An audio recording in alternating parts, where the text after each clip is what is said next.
तो मिर्जापुर में केंद्रीय वाणिज्य एवं उद्योग राज्य मंत्री और जिले की सांसद अनुप्रिया पटेल ने नारायणपुर बाजार रेलवे स्टेशन पुल का शिलान्यास किया है और साथ ही केंद्रीय मंत्री अनुप्रिया पटेल ने यात्रियों की सुविधा के लिए वाराणसी सिंगरौली एक्सप्रेसवे को हरी झंडी दिखा के रवाना किया है। केंद्रीय मंत्री अनुप्रिया पटेल ने कहा कि नारायणपुर बाजार रेलवे स्टेशन पर 2 महत्वपूर्ण काम का शुभारंभ हो रहा है। वाराणसी सिंगरौली इंटरसिटी का ठहराव आज से शुरू हो गया है, जिससे यहाँ के जनमानस को ट्रेन को पकड़ने में काफी सुविधा मिलने वाली है। और इस सेवा के अलावा दूसरे काम के तौर पर 5.5 करोड़ की लागत से 80 मीटर की लंबे और 3 मीटर चौड़ी पुल का भी शिलान्यास किया गया है। इस पुल के शुरू होने से प्लेटफॉर्म नंबर 1, 2, 3 के बीच यात्रियों को काफी सुविधा मिलेगी। दोनों विकास परियोजनाएं जिले की जनता को सौंपते हुए उन्होंने कहा कि मुझे काफी प्रसन्नता महसूस हो रही है। नारायणपुर बाजार रेलवे स्टेशन पर आज हमारे क्षेत्रीय जनता को विकास की एक और सौगात देकर मुझे बहुत प्रसन्नता हो रही है। यहाँ पर आज 2 महत्वपूर्ण काम हुए हैं। एक, हमारी वाराणसी सिंगरौली इंटरसिटी का 1 मिनट का ठहराव आज से प्रारंभ हो गया है, जिससे यहाँ की जनमानस को उस ट्रेन को पकड़ने में सुविधा होगी। और इसके साथ ही एक दूसरा काम जो हुआ है वो FOB के संबंध में है। हमारा ऊपरगामी सेतु जो 5.5 करोड़ की लागत से 80 मीटर की लंबाई और 3 मीटर की चौड़ाई के साथ बनकर तैयार होगा और हमारे प्लेटफॉर्म नंबर 1, 2, 3 के बीच यात्रियों को सुगमता से आने जाने के लिए मदद करेगा। तो ये दोनों विकास की परियोजनाएं नारायणपुर क्षेत्र की जनता को और अपने ज़िले की जनता को सुपुर्द करते हुए मुझे बहुत खुशी है।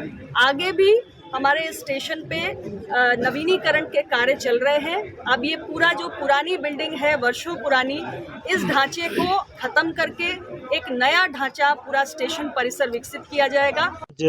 हमारी माननीय श्रीमती अनुप्रिया पटेल जी जो केंद्रीय राज्य मंत्री हैं वाणिज्य एवं उद्योग की, वो आई थी यहाँ पर और यहाँ पर एक जो इंटरसिटी चलती है सिंगरौली और वाराणसी के बीच में, उसका यहाँ पे ठहराव किया गया है 1 मिनट का। उसको हरी झंडी दिखा के मैडम ने आज ठहराव का शुभारंभ किया है, जिससे स्थानीय जनता को बहुत लाभ होगा।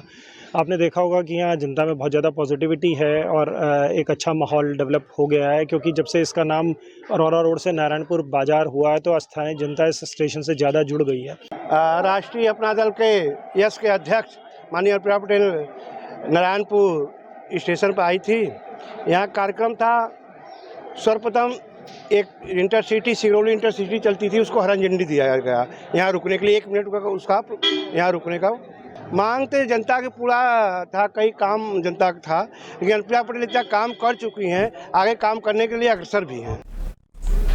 तो खबरों में आगे बढ़ते हैं, बात करते हैं महोबा की। ग्राम प्रधान के बेटे की शादी के कार्यक्रम के दौरान की गई हर्ष फायरिंग की चपेट में आए 3 लोग गोली लगने की वजह से घायल हो गए। सभी घायलों को इलाज के लिए जिला अस्पताल पहुंचाया गया है।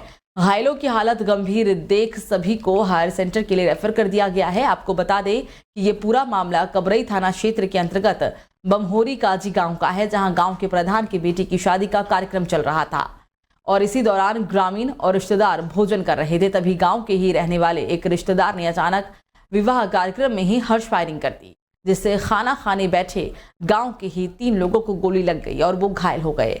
अचानक हुई फायरिंग में शादी कार्यक्रम में अफरा तफरी का माहौल बन गया। गोली लगने से घायल हुए तीनों व्यक्तियों को इलाज के लिए ग्रामीण जिला अस्पताल लेकर पहुंचाया गया, जिसके बाद उन्हें हायर सेंटर रेफर कर दिया गया है। हम जा रहे थे रिश्तेदारी में, निमंत्रण था, उधर गए, हम खाना खाने के लिए बैठे, किसी ने गोली मार दी सर। पता चला किसके पास? नहीं सर, ये पता नहीं चला सर। कितने लोग घायल हुए? इसमें 3-4 लोग घायल हुए सर।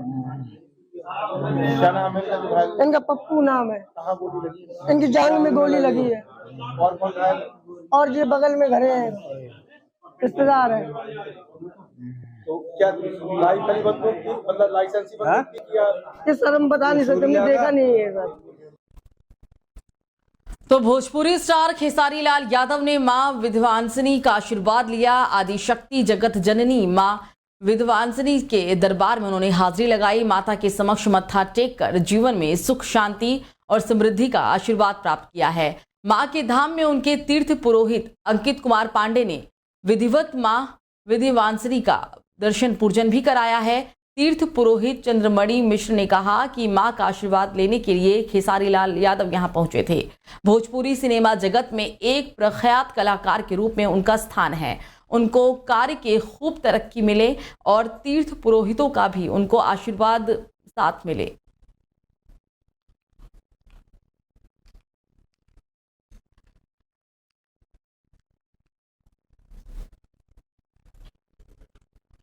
तो फर्रुखाबाद में आधी रात के समय श्रीराम नगरिया मेले में गैस सिलेंडर फटने से भीषण आग लग गई। आग लगने से मेले में भगदड़ मच गई, जिसमें एक 12 साल का बच्चा लापता हो गया है। इस माघ मेले में लगी आग में करीब सैकड़ों झोपड़ियां आग की चपेट में आ गई है। आग की चपेट में आने से आधा दर्जन से अधिक लोग झुलस गए, जिन्हें इलाज के लिए जिला अस्पताल लोहिया में भर्ती करवाया गया। घटना की सूचना मिलने पर जिलाधिकारी डॉक्टर विजय कुमार सिंह और एसपी विकास कुमार ने जिला अस्पताल लोहिया पहुंचकर आग से झुलसे मरीजों से घटना के संबंध में जानकारी ली, जिसके बाद जिलाधिकारी और पुलिस अधीक्षक ने मेले में लगी आग का जायजा लिया और आवश्यक दिशा निर्देश भी दिए हैं। कैसे आग लगी मेला रामनगरिया में? वो बिजली से लग गई थी सर। बिजली शॉर्ट सर्किट। सर्किट। कितनी राउटियों में लगभग आग लगी हुई? उसको लगभग 30-40 राउटी जल गई। सिलेंडर भी फटे होंगे? हाँ, सिलेंडर कितने करीब फट गए होंगे? 5-6 फटे छोटे आगे सर। 5-6 सिलेंडर। यहाँ तुम्हारे साथ घायल लोग कितने लोग हैं? घायल लोग हमारे साथ 7 हम अभी तो माता जी को अपने लेके आए। क्या नाम है माता जी? लीला देवी। कितने लोग अभी तक आए हुए? 7-8 लोग आए यहाँ। आपका राम किशन। पिताजी क्या नाम है? राम। कहाँ के रहने वाले हैं? कलापुर। थाना कौन सा है? राजेपुर। आप कहाँ रुके हुए थे? कल बात कर रहे थे मेला में। हाँ, मेला में। कैसे क्या हुआ बताओ पूरी बात। पता नहीं कैसे हो गया, हमको नहीं मालूम, तो सो रहे थे। हाँ। क्या नाम है, पुल है, पुल की तरफ से आग लगी। पुल की तरफ से आग लगी? हाँ। कितनी लगभग कितने लोग अरे पूरी जली गई बनेंगे, पूरी जली गई। क्या नाम है भैया? मनीष तिवारी। पिताजी का रहने वाले का थाना जनपद में होता? अच्छा, कैसे आपको चोट लगी है मेला? देख ले सिलेंडर फटा, वही पैर में लग गया। सिलेंडर मुंह में भी लगा? मुंह में भी लग गया। सिलेंडर फटे? कितने सिलेंडर फटे होंगे? 2 फटे थे आपके सामने?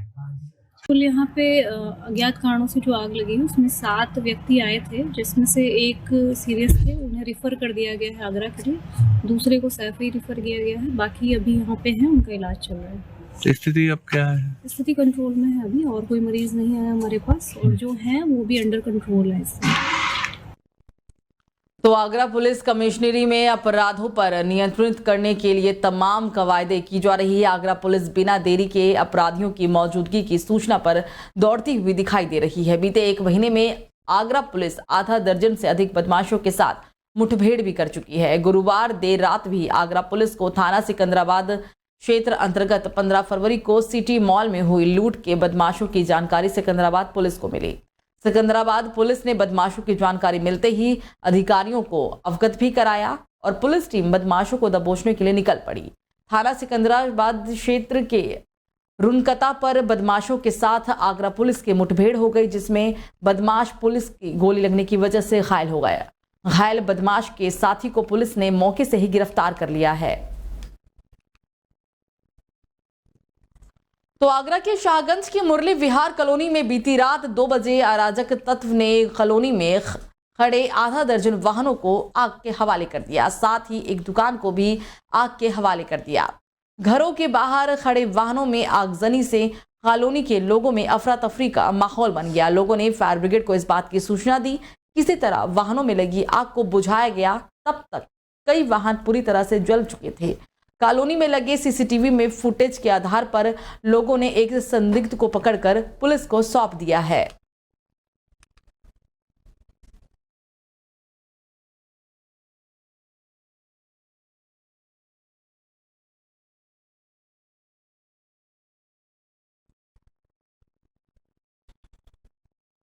तो अब मिर्जापुर की अगली खबर, जहां हालिया ब्लॉक के उमरिया प्राथमिक विद्यालय में दोपहर उस वक्त हड़कंप मच गया जब विद्यालय में बने मिड डे मील में मरी हुई छिपकली दिखाई दी और इस दौरान खाना खाने वाले 13 बच्चों की हालत भी बिगड़ गई। शिक्षकों ने परिजनों की मदद से सभी बच्चों को प्राथमिक स्वास्थ्य केंद्र हलिया में भर्ती कराया। इस घटना की जानकारी जैसे ही बीएसए को मिली, उन्होंने प्रधानाध्यापक को निलंबित कर जांच के लिए 3 टीमों का गठन कर दिया है और कहा है कि जो भी दोषी पाया जाएगा उसके खिलाफ कार्रवाई की जाएगी।